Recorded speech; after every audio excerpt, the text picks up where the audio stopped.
एक गांव में छोटे से घर में राजू और राजू के माता पिता रहते हैं। राजू सिर्फ 12 साल का था और अपने माता पिता के साथ शहर की एक झुग्गी में रहता था। उसके पिता एक चाय की घुमटी चलाते थे, माँ घरों में बर्तन मांजती थी।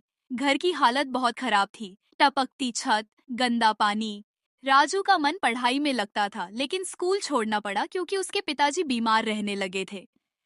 अब वह सुबह सुबह उठकर अखबार बांटता, दोपहर में चाय की दुकान पर काम करता और शाम को अपनी माँ के साथ पानी भरने जाता। लेकिन इन सब के बीच राजू को एक चीज बहुत पसंद थी, पतंग उड़ाना। पतंग के लिए पैसे कहाँ थे, लेकिन उसकी नजर एक टूटी हुई पतंग पर पड़ी जो किसी छत से उड़कर नीचे आई थी। वह दौड़कर उसे उठा लाया। उसमें छेद था, डोर भी नहीं थी, लेकिन राजू की आंखों में चमक थी। जब वह पहली बार पतंग उड़ाने गया तो लोग हंसने लगे। देखो जरा इसकी पतंग को कैसे फटी हुई है। और मांझा देखो कितना कच्चा है। ये गरीब लोग हमसे मुकाबला करेंगे। 15 अगस्त को तुम लोग हमें नहीं हरा सकते, क्योंकि हमारे पास चाइनीज पतंगे हैं। अगर हमारा मुकाबला करना है तो 15 अगस्त को ए जाना।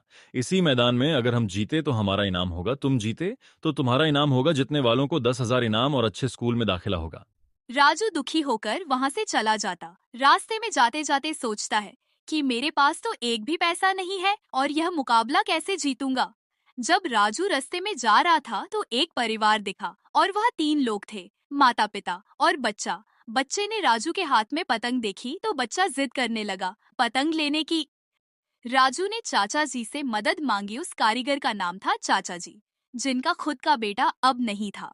जब चाचा जी को राजू की लगन और आंखों में चमक दिखी, उन्होंने उसे एक मजबूत पतंग और एक खास मांझा दिया, जो उन्होंने सालों से संभाल कर रखा था। राजू बेटा, यह पतंग अब तेरी है, लेकिन याद रखना पतंग उड़ाने के लिए सबसे जरूरी चीज है धैर्य और दिशा। मुकाबले का दिन आया।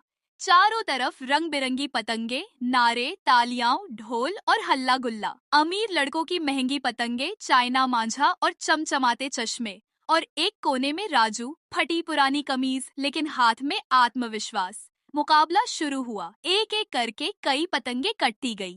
राजू की पतंग सबकी निगाहों से ओझल होकर सबसे ऊंचाई पर पहुंच गई।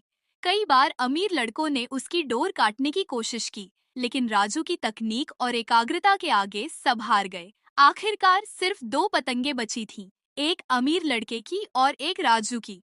लड़ाई कड़ी थी, लेकिन अंत में राजू ने अपने हाथ की एक चाल से उसकी पतंग को पेच में फंसाकर काट दिया। भीड़ से आवाज आई, राजू जीत गया, गरीब पतंग वाला जीत गया। इस कहानी से है पता चलता है सपने पूरे करने के लिए अमीरी नहीं, लगन चाहिए।